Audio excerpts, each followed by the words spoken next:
Bonjour à tous et bon après-midi. Bienvenue à notre webinaire portant sur la continuité d'affaires en pénurie de matériel informatique.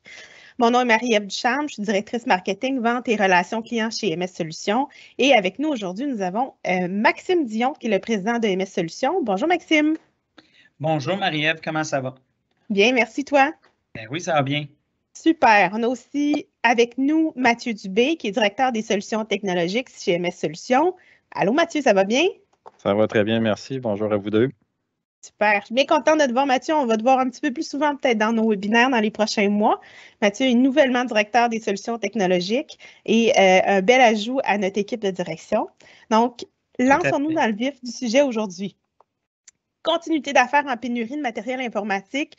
On ne vous apprendra rien en disant que c'est difficile de s'approvisionner en matériel informatique ces jours-ci. Vous l'avez certainement vécu. On le voit au quotidien avec notre clientèle aussi, avec les besoins d'affaires. Donc, on vous en parle un peu plus aujourd'hui. Ce qu'on va faire en termes de sujet, ils vont vous parler de la pénurie et du matériel qui est concerné. On va vous parler un peu d'approvisionnement aussi avec les concepts de just-in-time et de just-in-case. On va parler des risques d'affaires encourus si on ne prend pas action. Puis, on va discuter ensemble de pistes de solutions pour la continuité d'affaires, le court, le moyen et le long terme. Donc, sans plus tarder, on commence avec un peu de mise en contexte avec notre cher collègue Maxime.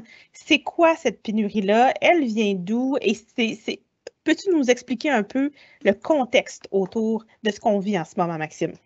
Bien sûr. Donc, comme vous le voyez au centre de notre feuille, la pandémie. Bon, c'est sûr que tout a presque débuté avec la pandémie, comme vous le savez.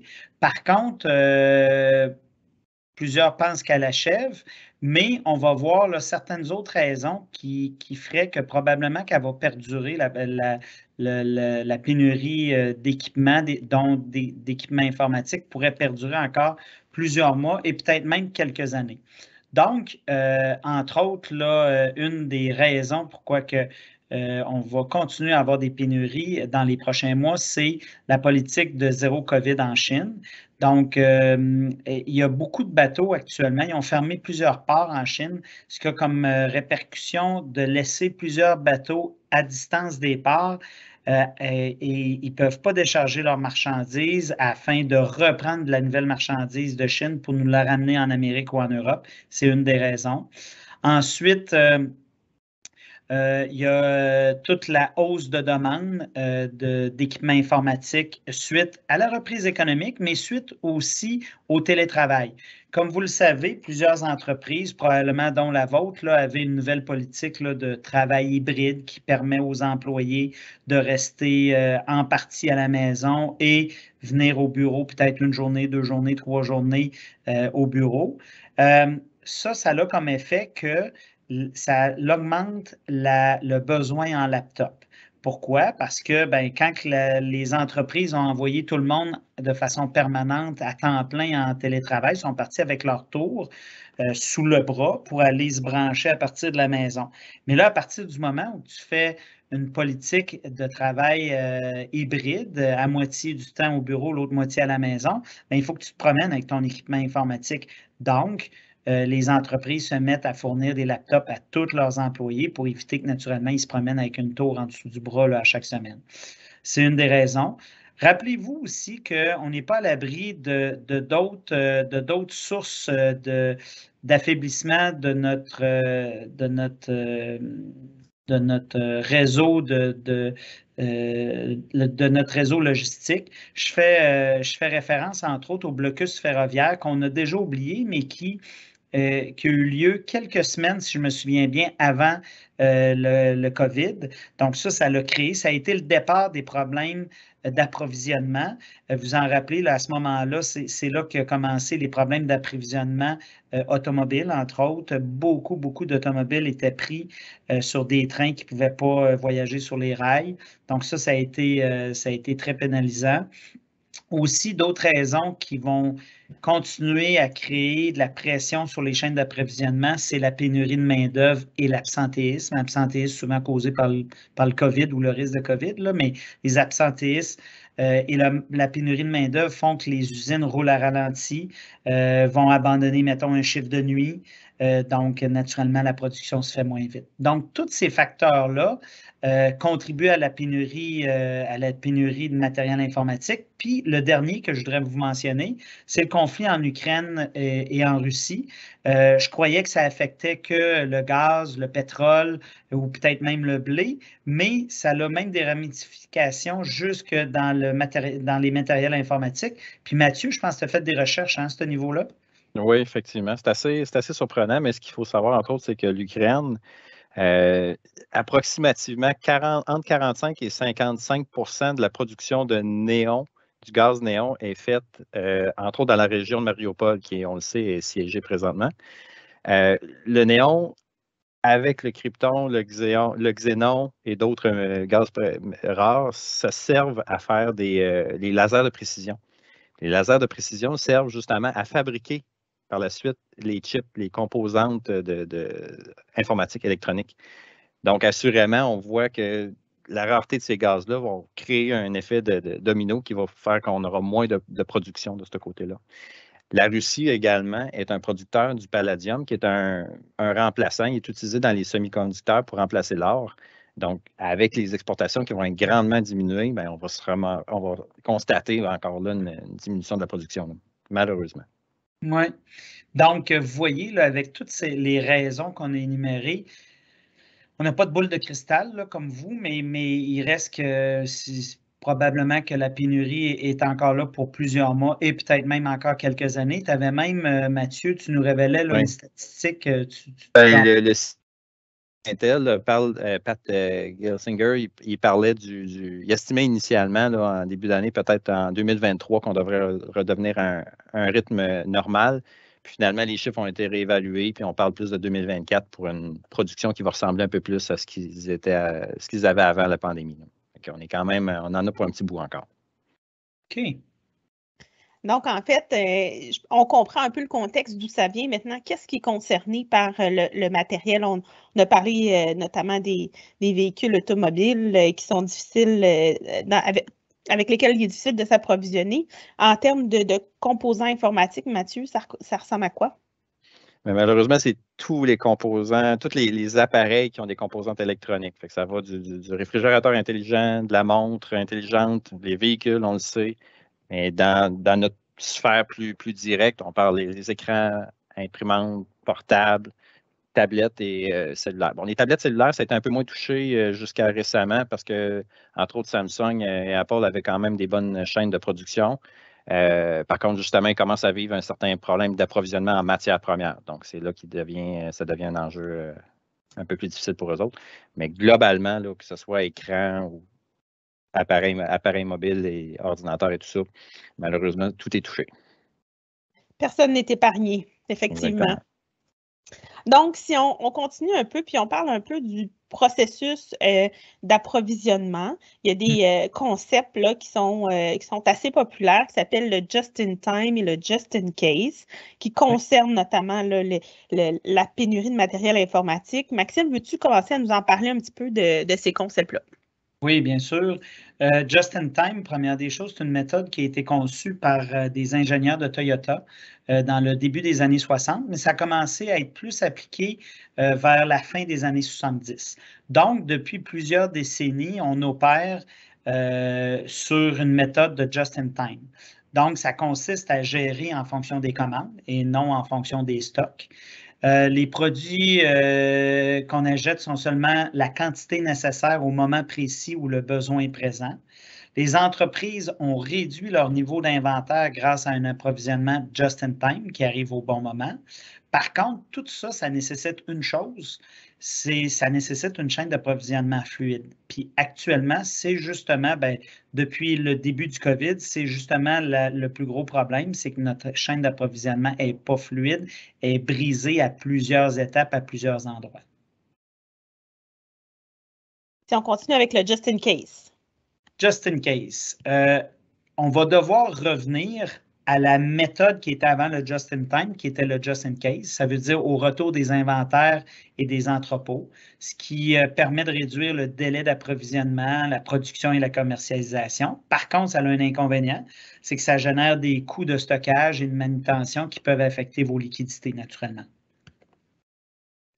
Puis, comme dans tout aujourd'hui, il y a de l'hybride. Donc, de quoi aurait l'air une approche hybride en termes d'approvisionnement, Mathieu, quand on parle de just-in-time et de just-in-case? Ben, une approche hybride va essayer de jouer un peu avec les deux principes, c'est-à-dire qu'on va aller chercher ce qui est névralgique pour l'entreprise, peut-être comme des portables qui vont être plus difficiles à obtenir, puis où est-ce qu'on a quand on a une bonne mouvement de personnel. Donc, on va essayer de se faire un stock de ce côté-là versus évaluer les autres besoins. Je pense à, entre autres, des imprimantes. Ben, on n'aura pas nécessairement une réserve d'imprimantes pour le au cas où. On peut même pouvoir à y penser éventuellement. Est-ce qu'on a jusqu'à quel point on a besoin de ça, ce genre de besoin-là. Mais bon, bref, il y a cet équilibre-là à aller chercher entre du stock qui peut être névralgique et qu'on a besoin pratiquement sur le champ. Donc, quand on a besoin de quelque chose immédiatement, idéalement, on va se le prévoir d'avance, on va s'en stocker un peu. Ce qui peut être un peu plus élastique, bien là, on va y aller dans le just-in-time, mais il va être sur une période un peu plus longue. Petite suggestion justement par rapport à tout ça, si on pense à protéger nos équipements, je pense entre autres à des batteries. Si on protège mieux nos équipements qui sont en place avec des batteries, bien, on diminue notre vulnérabilité à des bris physiques, donc on diminue la pression sur avoir besoin de stock qui est immédiatement là. OK, donc si je comprends bien le mode hybride, là, si on fait une petite analogie là, un peu hors du contexte technique, là, si on pense à une pâtisserie, par exemple, qui fait des croissants aux fraises, ce qui va être névralgique, ça va être de s'approvisionner en farine, donc de se faire des stocks de farine en quantité importante. Mais ces croissants aux fraises, la fraise, c'est ce qui est le moins important, qui pourrait être substitué par des framboises ou des bleuets. Donc, c'est là qu'on a un mode hybride où on a des composants qu'on a en tout temps en stock, puis on en a qui sont interchangeables. C'est bien ça? Exactement. Fait que dans le fond, ça pourrait même être des croissants nature. Autrement dit, on peut faire avec la farine, on peut se débrouiller avec tout ça, mais le petite saveur de la semaine ou du mois, ben elle, on va s'arranger autrement, puis on va s'ajuster avec ce qui est disponible dans le marché. C'est bon, c'est super clair. Si on continue un peu avec les risques d'affaires, hein? Les risques sont nombreux, mais concentrons-nous sur deux risques particuliers. Celui de la productivité pour commencer, Maxime. Tout à fait. Bien, perte de productivité par un manque d'ordinateur. S'il y a des pénuries de laptops, d'ordinateurs, ça va être une problématique pour votre productivité. Puis, ben aussi, lié à ça, vous savez comment c'est difficile de faire de l'embauche. Si en plus, quand vous faites de l'embauche, vous n'êtes pas capable de leur fournir des équipements informatiques, bien là, ça devient un risque d'affaires, ça devient un manque, un ralentissement de votre productivité. Donc, c'est problématique. Pour la sécurité, je te passe la parole, Mathieu. Oui, absolument. Du côté de la sécurité, évidemment, ce qu'il faut penser, c'est que plus on attend sur le remplacement d'équipements qu'on sait désuets, bien justement, il y a encore là une pression qui va se créer sur le besoin de remplacer rapidement des appareils. Même chose pour l'embauche. Si on n'a pas d'équipements qui sont en stock rapidement, bien, on a de la difficulté à fournir des appareils. Donc, on peut malheureusement avoir à se retourner vers du BYOD, là, aller chercher un ordinateur dans le magasin du coin. Et en faisant ça, on va faire un peu fi des bonnes pratiques d'affaires, c'est-à-dire de s'assurer que l'équipement est sécuritaire, s'assurer que l'appareil est bien encadré et qu'on met en place toutes les bonnes pratiques. Donc, en faisant ça, on contourne un peu parce qu'on est réactif, on veut réagir rapidement, on veut dépanner rapidement. Et puis là, bien, on peut créer une belle brèche de sécurité. On peut faire justement oublier que bon, cet ordinateur-là n'est pas protégé par un antivirus. On le connecte sur le réseau, puis là, et voilà, bien, on vient de faire un vecteur d'infection potentiel. Tout à fait. Donc, ce que je comprends, c'est qu'on est très dépendant de notre matériel informatique. Il ne faut pas l'oublier, ça, c'est important. Puis que les risques omniprésents qu'on n'a pas mentionnés, mais il y a aussi le risque financier parce que les prix sont en hausse constante, hein, Maxime? Si tu me permets aussi, Marie-Ève, avant de passer aux pistes de solutions, tu sais, avant la COVID, tu étais en présentiel au bureau, ton laptop rendait l'âme, ben, tu pouvais passer la journée à rencontrer des collègues de travail, à travailler avec des collègues de travail. Aujourd'hui, tu es chez vous en télétravail, ton laptop tombe en panne, écoute, t'es faite, là, tu ne peux plus rien faire puisque toutes tes rencontres étaient par Teams. Là. Fait que, c'est vraiment problématique. Ça peut vraiment affecter la productivité là, de l'entreprise. Oui, tout à fait. Donc, c'est de nombreux risques à prendre en Oui. considération. Et heureusement, il y a des pistes de solutions là, sur lesquelles on s'est penché pour essayer de vous outiller un peu à travers cette pénurie-là. Donc, si on regarde le court terme pour commencer, Maxime, veux-tu nous parler un peu de certaines pistes de solutions? Ben, entre autres, là, je viens d'en parler. Aujourd'hui, un laptop qui rend l'âme, puis tu es une journée, 2 journées sans laptop, c'est vraiment problématique. Donc, on vous recommande d'acheter des équipements de meilleure qualité. Les portables d'entrée de gamme, on le voit de plus en plus. Là, nous autres, là, dans tout le bassin de portables qu'on vend, on a de plus en plus de problèmes avec les portables d'entrée de gamme. Même s'ils sont garantis, il reste que vous êtes 1, 2, 3 jours des fois sans avoir l'équipement informatique. C'est vraiment du temps d'improductivité et de frustration. Donc, première piste de solution à court terme, acheter des équipements de meilleure qualité. Ils ont moins de chances de tomber en panne. Ensuite, ben, c'est de stocker. Puis comment stocker? Ben, c'est de prévoir vos acquisitions. Puis on a une petite formule pour vous aider à prévoir d'avance pour un an vos acquisitions à faire. Donc, la formule est bien simple. C'est que on juge aujourd'hui que vous devriez renouveler vos équipements, vos portables, vos laptops une fois tous les 4 ans. Pourquoi? Parce que de plus en plus, les nouveaux logiciels ou les mises à jour de logiciels demandent de plus en plus de ressources. On demande de plus en plus de nouvelles fonctionnalités au logiciel, donc ils demandent de plus en plus aussi de ressources pour fonctionner. Vous avez qu'à prendre Teams. Teams, aujourd'hui, prend beaucoup plus de ressources pour fonctionner que Teams avant la COVID il y a 3-4 ans. C'est pas en toutes les mêmes ressources qu'on utilise pour faire rouler Teams. Donc, si vous prenez pour acquis que vous devez changer vos équipements, vos laptops, vos portables une fois aux 4 ans, si tu fais une règle de 3, ça veut dire que tu devrais changer 25% du parc informatique à chaque année. Ensuite, prévoyez votre croissance, le nombre de nouveaux employés nets que vous allez avoir dans l'année. Vous êtes pas mal mieux que moi pour déterminer c'est quoi votre croissance annuelle, mais prenons l'exemple que vous auriez une croissance de 10% annuellement. Donc, le 25% plus le 10%, ça fait 35%. Admettons que vous avez 100 employés, bien, vous prenez pour acquis que vous devriez, en principe, acheter 35 portables cette année. Bien, notre conseil, notre solution à court terme, c'est commander tout de suite un 17-18 portable, la moitié, ce qui va vous servir en principe pour les 6 prochains mois. Puis quand vous arrivez, puis il ne vous reste que quelques portables, bien là, recommandez un autre 17-18 portables pour la deuxième partie, votre deuxième semestre de l'année.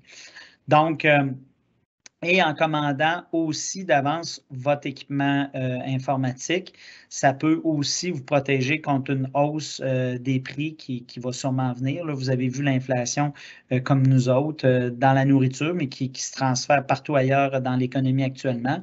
Donc, c'est évident qu'il va y avoir aussi des augmentations de prix dans les équipements informatiques. Donc, s'il y a un avantage, s'il y en a un, ça va être de vous prémunir, entre autres, contre ces hausses de prix-là. Super, merci Maxime. Si on regarde maintenant un peu les pistes de solutions à moyen terme, Mathieu, je pense que tu t'es penché sur le sujet. Oui, j'ai pensé à quelques pistes, là, justement. Entre autres, tout ce qui est, on va appeler en VDI ou Windows 365, c'est-à-dire la virtualisation des postes. Virtualisation des postes, ça vient nous permettre de consolider une plateforme d'un seul serveur qui va servir à plusieurs utilisateurs. Dans le fond, en faisant ça, on s'évite d'avoir peut-être 15 ou 16 portables très performants, puis ces 15 ou 16 utilisateurs-là seront sur un seul ordinateur, dans le fond, sur un serveur, puis en ressources partagées. Fait que ça permet de diminuer une certain stress ou une certaine pression de ce côté-là. Une autre des avenues qui est possible, si tu peux changer de slide, Med, je suggère aussi la modernisation, le virage vers le cloud, le parc de nos serveurs, dans le fond. Autrement dit, avec la pénurie et la difficulté d'approvisionnement, même les serveurs en entreprise vont être de plus en plus difficiles à acheter. Dans le fond, ce qu'il faut faire, c'est se retourner vers, entre autres, des serveurs de plateformes info-nuagiques sur lesquels, bon, vous n'avez plus besoin de vous soucier de l'approvisionnement, vous utilisez uniquement les ressources que vous avez besoin. Avec ça, on se permet de transporter un peu du problème de ressources et de stockage vers quelqu'un d'autre. Dans le fond, c'est nous allons absorber le problème d'approvisionnement et puis vous bénéficiez des outils. Tout à fait. Super. Si on regarde aussi les possibilités, une prochaine possibilité à moyen terme, Mathieu. Oui, c'est vrai. Il y a une autre des choses qu'on peut faire, c'est évidemment, c'est de faire une meilleure planification, la modernisation du parc. C'est-à-dire que du jour au lendemain, bon, s'il faut prévoir des achats, Maxime, tu en as glissé quand même, tu as bien expliqué, je pense, un bon volet de tout ça, c'est de prévoir qu'avec le roulement de personnel, la croissance, on vient s'arrimer là-dessus pour avoir une stratégie d'achat et de remplacement des appareils qui vont se tenir sur un court, moyen et long terme. Ça vient enlever encore une fois un certain stress. C'est peut-être d'aller l'ajuster un petit peu plus en fonction de la balance qu'on parlait tantôt de just in time, Bon, c'est une possibilité. Là. Si tu me permets, juste un petit point là-dessus, Mathieu. Comme pour l'achat d'automobile aujourd'hui, vous le savez, pour ceux qui ont magasiné dans les dernières semaines, dans les derniers mois, un automobile, on ne peut plus faire comme avant le COVID, là, qu'on rentrait chez le concessionnaire, puis que le concessionnaire pouvait en commander une avec 1 mois, 2 mois de livraison, ou en faire venir une d'un autre concessionnaire si la couleur ne nous plaisait pas. Aujourd'hui, vous le savez, là, commander un automobile, c'est entre 6 mois à 1 an ou environ là, de délai de livraison. Donc, on s'attend que ça va être la même chose avec les équipements informatiques. Stockez-vous. Ils nous ont prévenus. Lenovo, entre autres, nous a prévenus. On a eu des rencontres avec les gens de Lenovo. Ils nous ont dit que les équipements informatiques, il allait avoir une pénurie en 2022 encore pire que ce qu'on a vécu dans les dernières années. Donc, il faut se préparer tout simplement. Je te repasse la parole, Mathieu. Merci. Mais effectivement, il y a plusieurs fabricants qui nous signalent ça. Ouais. Sinon, sur le long terme, c'est un peu la suite naturelle des choses, c'est-à-dire que, bon, là, on a réussi à se faire une stratégie d'achat et tout ça, comment on peut un peu diminuer notre dépendance face au matériel? Fait qu'il y a un certain pourcentage de personnes qui pourront travailler. Il y avait le work from home, là, il y a le work from anywhere, ou moi, je dirais même comme le work from anything, c'est-à-dire que, dans le fond, que ce soit sur un téléphone cellulaire ou une tablette, on peut se mettre à travailler quand on est sur beaucoup des plateformes web exclusivement. Donc, on délaisse le poste conventionnel, l'interface conventionnelle avec un Windows et tout ça pour être vraiment sur une interface SaaS, c'est-à-dire un Word online, un Exchange online, toutes des interfaces web qui sont accessibles facilement puis qui sont conviviales par une tablette, par un cellulaire. Fait que ça permet à un certain pourcentage des employés de travailler de cette façon-là. Ce n'est pas adapté à tout le monde nécessairement. Il y en a qui vont avoir besoin quand même du poste conventionnel. Mais si on peut en retirer un certain pourcentage, on matériel, assurément. Parfait. Je pense que ce qu'on retient de tout ça, c'est qu'on a une dépendance au matériel informatique, puis qu'il faut mieux planifier pour essayer d'aller diminuer cette dépendance-là, parce que si on veut prévoir notre croissance comme organisation, comme entreprise, on a besoin de ce matériel informatique-là. Donc, il faut planifier autant notre croissance TI, matériel, mais aussi tout ce qui est réseautique, en même temps que la croissance d'affaires. C'est ma compréhension. Là. En parlant de réseautique, Marie-Ève, Cisco aussi, dans les dernières discussions qu'on a eues avec Cisco, nous prévenait qu'actuellement, les délais de livraison pour ce qui est switch, firewall, entre autres, certains équipements, c'est rendu 300 jours de délai de livraison. 300 jours, c'est 1 an. Donc, il faut vraiment, vraiment passer là, de prévoir, de planifier, de stocker comparativement avant le COVID où tu avais un besoin, puis ça arrivait just in time ou presque. Là, on n'est plus dans cette ère-là, du moins pour quelques mois, sinon quelques années encore. Oui, puis il y a même la bonification, c'est vrai, là, pendant qu'on en parle, il y a même la bonification des assurances matérielles ou des protections matérielles. Je pense à Lenovo qui a des garanties on-site. Ça vient nous protéger quand même à un certain niveau là, parce que le fabricant va se déplacer puis ils doivent fournir un certain niveau de matériel. Donc, si on est sur une garantie qui est expirée. Assurément, là, il faut passer à un remplacement d'équipement, tandis que si on est encore sur une garantie, l'appareil est encore couvert par une garantie, bref, et que le fabricant vient se déplacer, bien, lui, il va avoir à assumer ce remplacement de matériel-là. Super, merci. Je pense que vous avez répondu à quelques questions déjà, notamment les délais de livraison actuellement. Là. Je pense que c'est une question que les gens se posent beaucoup. Il ne faut juste pas prendre pour acquis que le matériel est disponible rapidement. Puis je pense que le défi vient aussi des ordinateurs portables en français. Hein? Je pense que c'est encore plus spécialisé puis encore plus rare. Hein, Mathieu, si je ne me trompe pas? Ben oui, parce que c'est sûr qu'il faut voir le marché comme étant mondial. Là. Donc, quand tu es dans une chaîne de production, le matériel, les ressources premières sont réduites. Donc, ils vont conserver, ils vont garder le focus sur ce qui va sortir beaucoup, qui va rejoindre un maximum de clientèle. Donc, assurément, les appareils de langue anglophone vont être plus faciles à aller se procurer. Ça pose un autre défi supplémentaire, assurément. Dans les idées qu'il y avait aussi, c'est potentiellement de regarder, supposons qu'on sait qu'on n'aura pas d'écran ou que ça va être plus difficile de s'acheter un écran, bien, peut-être considérer un portable 15 pouces au lieu du 14 pouces. On fait un sacrifice côté poids, mais par contre, on va être un peu plus à l'aise sur le portable avec une grandeur d'écran de 15 pouces versus, évidemment, 14 pouces avec son écran secondaire, mais là, si on n'est plus capable de s'en procurer, bien, ça peut être un petit sacrifice qu'on peut faire pour être plus à l'aise. Là. Je pense que le poids est de moins en moins important du laptop. Hein? Oui. Avant, fut un temps où on traînait notre laptop du bureau à la maison à chaque jour. Maintenant, c'est beaucoup moins fréquent, tout dépendamment des corps de métier. Là. Mais c'est moins le poids, effectivement, a diminué grandement. C'est plus le même enjeu. Je pense que c'était ça un des réflexes aussi, là, de dire, OK, essayer d'alléger le portable en allant chercher un 14 pouces, mais un 15 pouces, là, maintenant, c'est vraiment bien. Là. Oui. Parfait. Une autre question qu'on a, vous parliez de tablettes pour certains employés. Quel profil d'employé pourrait bénéficier d'avoir uniquement une tablette dans le quotidien de son travail? Je penserais beaucoup à les employés qui sont très mobiles, là.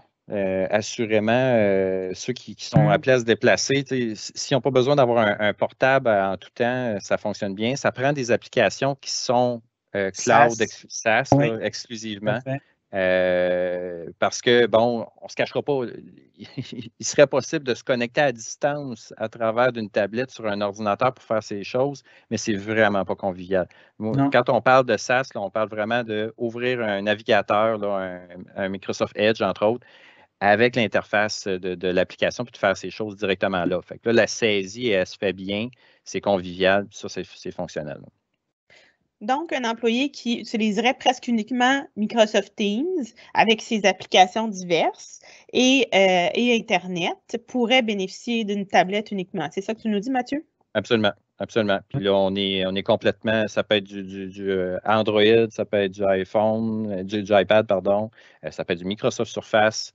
On est dans peu importe l'écosystème, ça fonctionnerait bien. Là. Super. Vous avez abordé le sujet rapidement du Bring Your Own Device, le BYOD. C'est quoi les grandes lignes d'un bon programme de BYOD?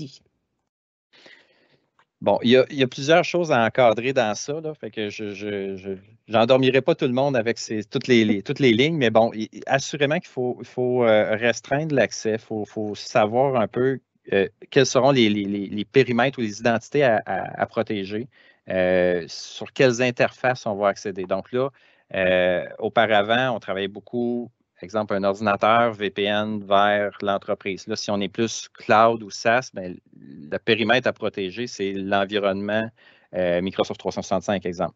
Donc là, il faut aller faire une délimitation entre l'ordinateur qu'on va considérer presque même complètement insécure, donc le concept du Zero Trust qu'on appelle.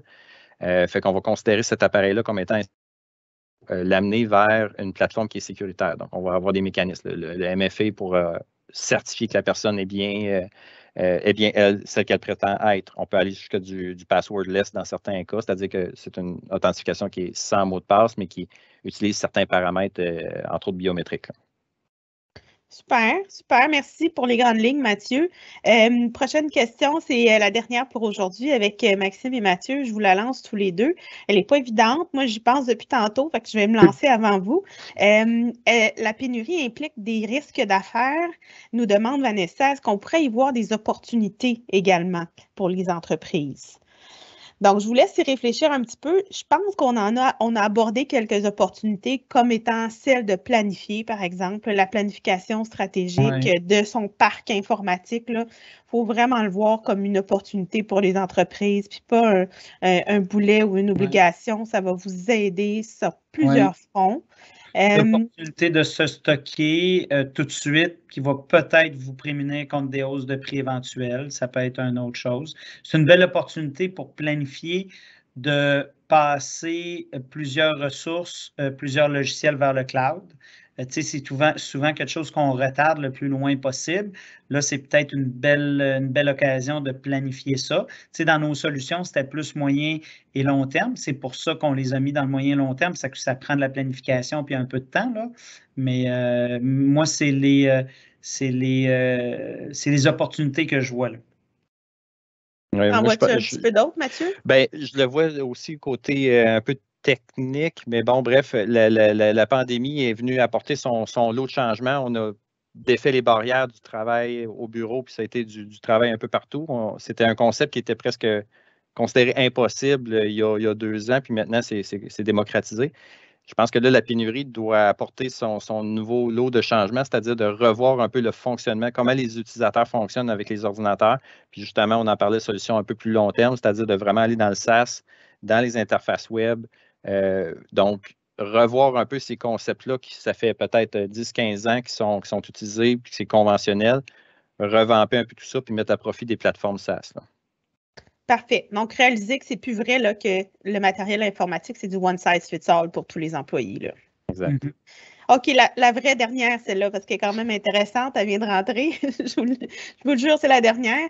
Est-ce que Apple sont en meilleure position, selon vous, concernant la chaîne d'approvisionnement que les autres manufacturiers, comme HP, Dell, Lenovo, avec leurs nouvelles puces versus les anciennes, là, Intel et tout ça? Wow, quelle question. Écoute, Mathieu, tu pourras te lancer. Moi, en tout cas, ce qui me concerne, c'est sûr qu'on ne commande pas beaucoup d'Apple, nous autres. Donc, je ne le sais pas. On n'a pas de contact non plus avec la direction là-bas qui pourrait nous informer de problèmes d'approvisionnement. Je ne sais pas, aucune idée. J'imagine qu'ils ont les mêmes défis, mais peut-être pas non plus. Toi, tu sais-tu, Mathieu? Bien, ils ont probablement un meilleur contrôle du début jusqu'à la fin. De ce côté-là, ils ont quand même une bon approvisionnement. Mais comme je l'ai dit un petit peu tantôt, ils ont constaté quand même des difficultés en approvisionnement de matières premières. Ils ont beau avoir presque la chaîne de production de A à Z, s'ils ne sont pas capables de mettre la main sur la matière première et le conflit en Ukraine vient empirer tout ça, ben, il y a un moment donné où, bon, ils auront peut-être moins de retard que les autres, mais il y a assurément quelque chose qui va s'en ressentir. Là. Tout à fait. Le COVID est partout quand même, hein, puis cause quand même des absences.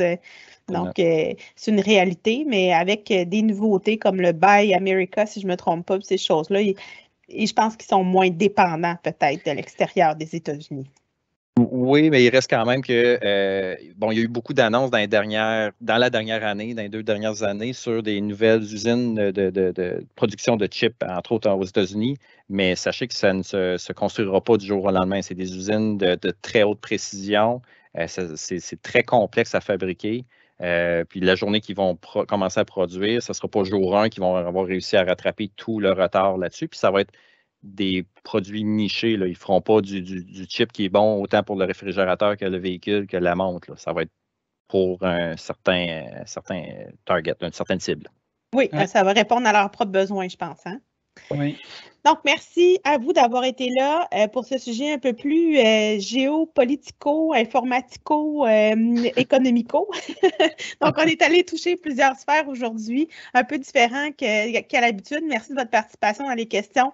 Maxime, Mathieu, merci beaucoup d'avoir été là. Toujours un plaisir de vous voir. Et on vous remercie tout le monde de votre présence. Bon après-midi. Puis on se revoit à notre prochain webinaire dans 2 semaines. Merci beaucoup. Merci à tout le monde. Bye bye. Merci tout le monde. Bon après-midi.